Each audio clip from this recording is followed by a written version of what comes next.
the basic fundamentals of, let's start to my left. You've got -5, -4, -3, -2, -1, 0. Sat down and said, honey, I love you, but you got to go. 2 million multiplied by 47, multiplied by 2.1, multiplied by 20,000, multiplied by 0 is 0. Is 0.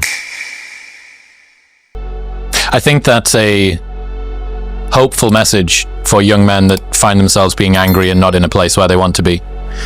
Angry, there's no benefit to it. You know, it doesn't fix anything. Even when you're in a fight, and I was in law enforcement for a while, even when you're in a fight, if you get angry in the fight, yeah, maybe your adrenaline comes up, but you lose your head. You know, you lose your strategy. And, you know, anger, it just turned out, I'm like, this is not profitable. And this is eating me up inside. And I'm making stupid decisions. And this has just got to end. You told me as we were talking outside about how horses can detect your emotional state, your heart rate, and if you enter into an environment with them, right, they'll match you. Right. If you enter in all sympathetically aroused, presumably angry and frustrated, they're going to be able to tell. Right. How did you manage to get through so many years of working with horses, still being this angry guy, and how important was learning about yourself through working with horses? The question is, how did I not get killed? By a horse? How did horses not kill me? It was always a fight. I mean, I loved horses, but it wasn't ever what I wanted it to be. And I never really realized for the longest time.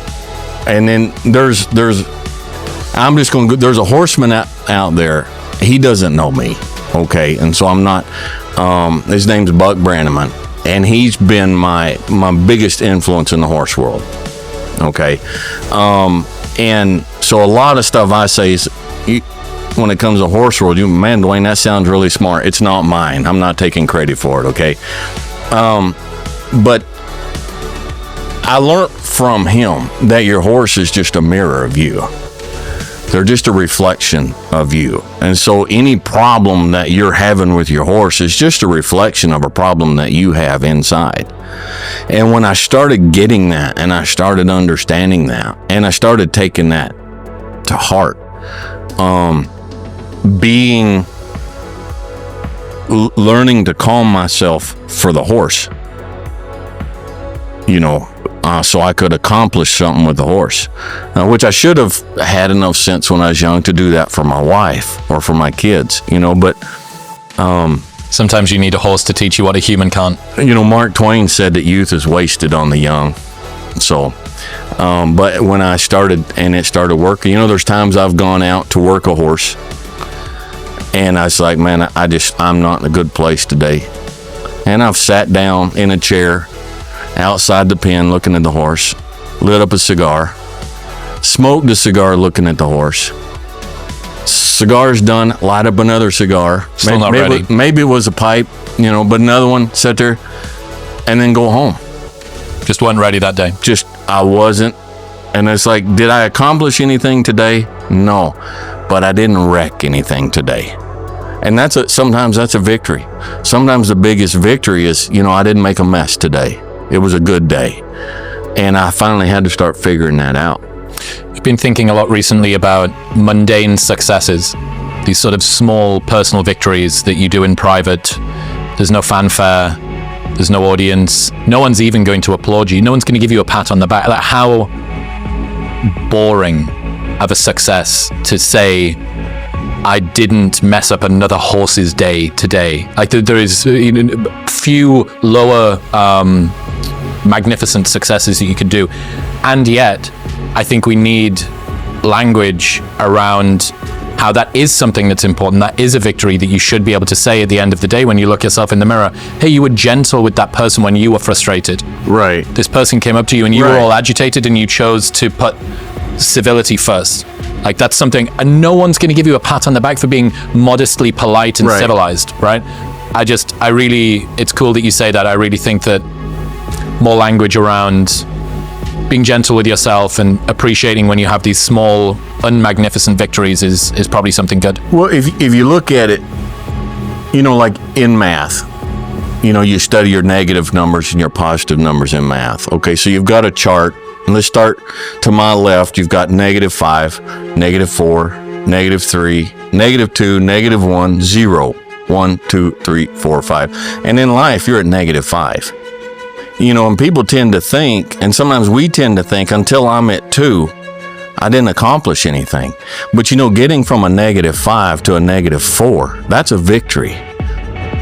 And then avoiding going from a -4 to a -5. Yes. Just staying at a -5, we didn't go to -6. That's a victory, when I was young, come home from work, how was your day today, honey? I didn't get in a fight, so it was a good day, and but that is a victory. It's I study and you name your podcast, wisdom is not, in my studies, I'm starting to see this.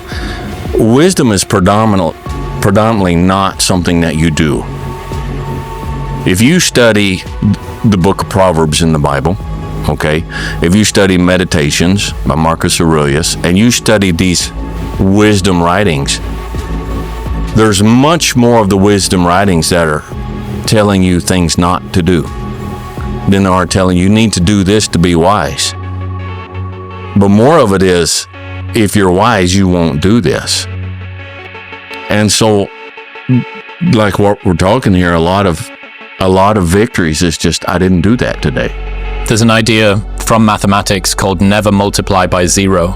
So we can have 2 million multiplied by 47, multiplied by 2.1, multiplied by 20,000, multiplied by 0 is 0. Is 0. So if you spend all of your time working on your health and avoiding seed oils and eating only grass-fed organic meat, but one day decide to drive your car without a seatbelt on, that's multiplying by 0 right. If you get into a wreck. Right. And so much of life, I think, is avoiding pitfalls, not expediting successes, because the pitfalls can kick you out of the game permanently, right. Or they can do things that they're so catastrophic they take much longer to come back from. And this is, in some ways, an excuse for being averse to risk. Right. But I think it's just being clever about risk and knowing where you can take risks that have limited downside, right. Not unlimited downside. Right. Well, we work a lot with horses, of course, and we've gotten some horses in this year.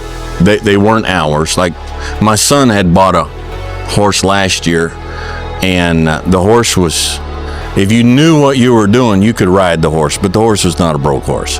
He didn't have him for very long, and then he deployed overseas. He's in the military. So we brought him to our place.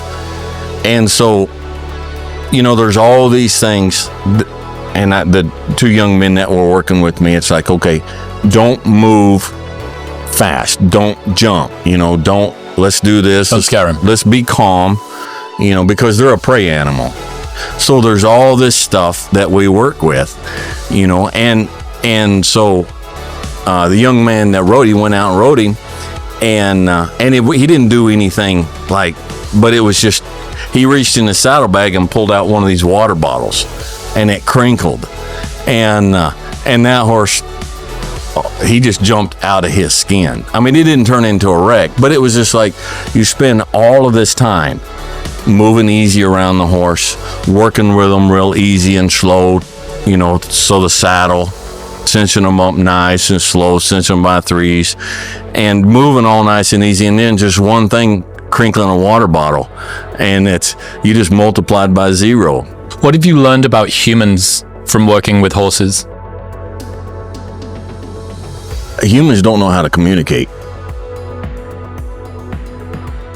Communication is our biggest weakness. That's not like the number, but that's something that lately this has been just really hammered home to me, working with horses and working with humans. And communication is a much more complex issue than I think many of us give it credit for. So you take a horse and a human, a relationship with a horse and human. All right, for that to work, there has to be communication. Well, we have a couple of problems here. First off, the horse doesn't speak English, and we don't speak horse. All right, but as humans, we insist that the horse comes into our world, but we're too arrogant or too lazy or a combination of both to learn to speak horse. And horse's language is not verbal. It's all movement. It's all body language. It's all this. And so that is a problem. But another problem is us and the horse, we're predator animals.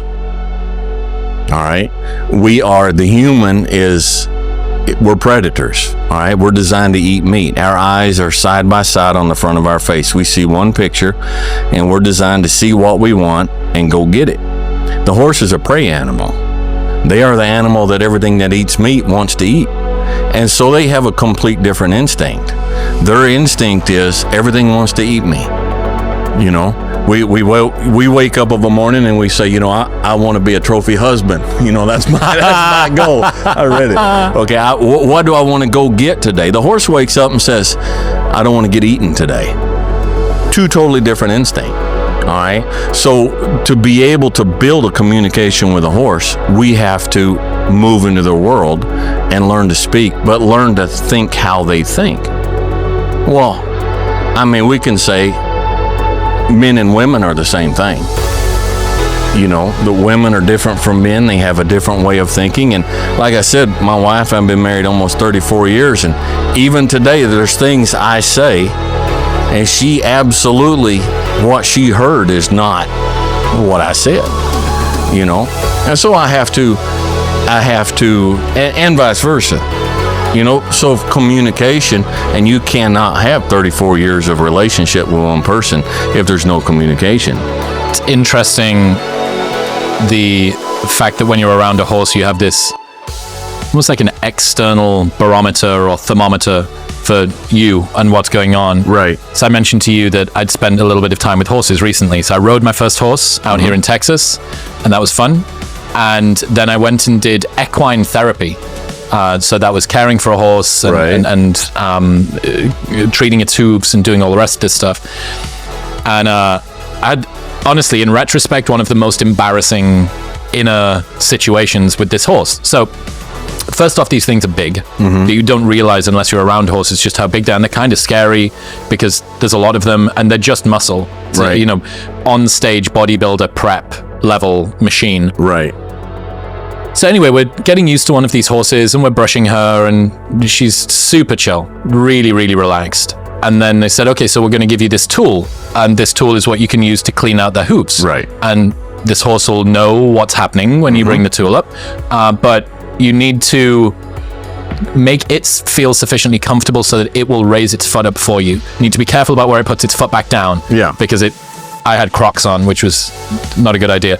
Anyway, so you sort of put your hand firmly, upper hind leg, slide it down, little pinch at the ankle, little pull, do this. So you need to feel relaxed as you walk up to the horse. You need to imagine that the horse is going to do this. You need to make it comfortable for it. It needs to be comfortable with you, so on and so forth. And I remember walking up to the horse and thinking, if this horse doesn't like me, that's a comment on me.